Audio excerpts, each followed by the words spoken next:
ये पेनफुल भी होता है डायलिसिस? सर पेनफुल नहीं होता, ऐसा कोई इसकी डायरेक्ट पेन नहीं है। वो तो लोग कंफर्टेबली करवा लेते हैं, टीम वर्क है। लेकिन सबसे ज्यादा ये है कि अगर सरकारी हॉस्पिटल किसी को नहीं पसंद वो प्राइवेट करवाता है। अच्छा, प्राइवेट में भी जगह नहीं है।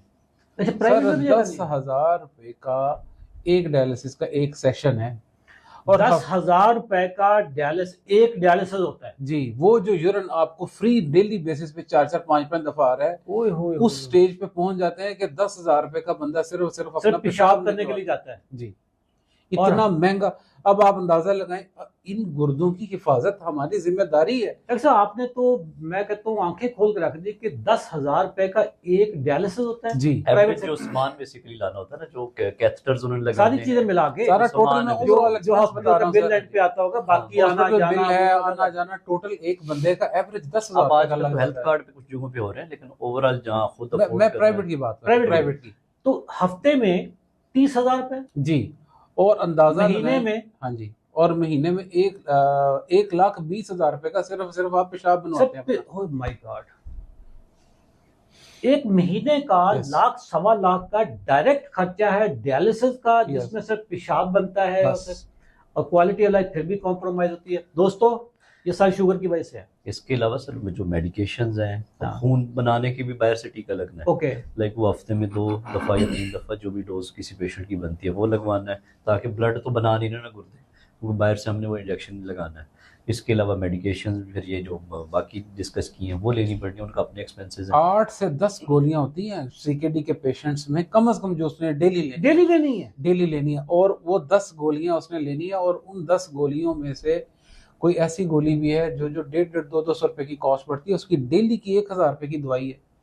30,000 रुपए की उस बंदे ने दवाई लेनी है, 1 लाख रुपए के उसने डायलिसिस के सेशन करवाने हैं, और फिर वो डेली सुबह सोचता है कि आज मैं दोबारा जिंदा रहूंगा। जो लोग अफोर्ड कर ही नहीं सकते सर, वो फिर सिफारिशें करवाते हैं कि हमारा सरकारी हॉस्पिटल में किसी तरीके से हम लाइन में लग जाए। डेढ़ साल तो लाइन में जगह होगी तो एक की सर, वो यही तो डॉक्टर ऐसा कह रहे हैं, लोगों के मरने की दुआ हो रही होती है कि कोई मरेगी तो हमें स्लॉट मिल जाएगी।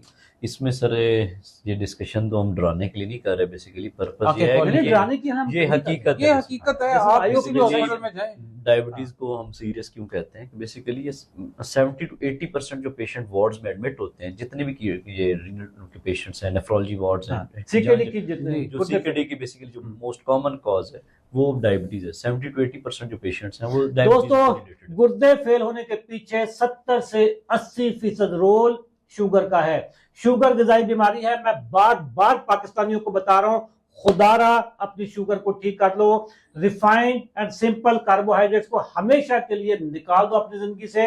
वो फ्रूट खाओ जिसका ग्लाइसीमिक इंडेक्स 50 से कम हो और ग्लाइसीमिक लोड 10 से कम हो।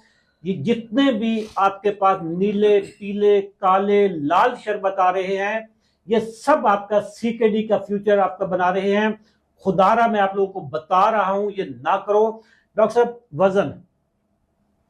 वजन का भी ताल्लुक गुर्दों के साथ आता है? सर देखें, एक बंदे का जब पानी बाहर निकल ही नहीं रहा, आप अंदाजा लगाएं कि एक बंदा वो दिन में 5 से 6 दफा यूरिन पास करता है, उसकी एवरेज क्वांटिटी 300 ml से 500 ml होती है एक यूरिन की। इसका मतलब है कि 1 से 1.5 लीटर वो रोजाना यूरिन पास कर रहा है। अब वो जब 1.5 लीटर यूरिन पास नहीं करेगा, और आप अंदाजा लगाएं कि उसका डेली का 1-1 किलो वजन बढ़ना शुरू हो जाएगा। वो सर जो पानी एक्स्ट्रा है ना बॉडी में, अच्छा, पानी अंदर वो पानी निकल ही नहीं रहा बाहर। वो 3-4 जगहों पे इकट्ठा हो सकता है, जिसमें फेफड़ों में जमा हो सकता है, जिसे हम प्लूरल इफ्यूजन बोलते हैं। फेफड़ों में पानी जमा हो सकता है अगर फ्लूइड ओवरलोड हो जाए। अगर आप कुछ लोग ऐसे भी होते हैं ना कि बर वक्त उनका डायलिसिस नहीं हुआ और इग्नोर करते रहे कि डायलिसिस नहीं करवाते, फिर वो फ्लूइड ओवरलोड वाली कॉम्प्लिकेशन में चले जाते हैं, जिसमें पानी इकट्ठा लंग्स के या फेफड़ों के गिर्द हो सकता है, पेट में पानी इकट्ठा हो सकता है, जिसमें पेट फूल जाता है, जिसमें कहते हैं पेट में पानी जमा हो गया जी, असाइटिस जिसे बोलते हैं मेडिकल की टर्म में। और इसके अलावा पीडल एडिमा, जिसमें यानी कि पाँव के गिर्द सारा पानी जमा हो जाता है, इतने पाँव सूज जाते हैं उनके। जिसमें चेक करने का तरीका यह है कि आप अपने टखने से ऊपर प्रेस करेंगे अंगूठे के साथ, उसमें गड़ा बन जाएगा, जिसे हम पीडल एडिमा बोलते हैं। तो लाइक ये 3-4 जगहों पे पानी इकट्ठा हो जाता है। तो जब पानी जिस्म में इकट्ठा होगा तो वेट डेफिनेटली फिर ज्यादा होगा।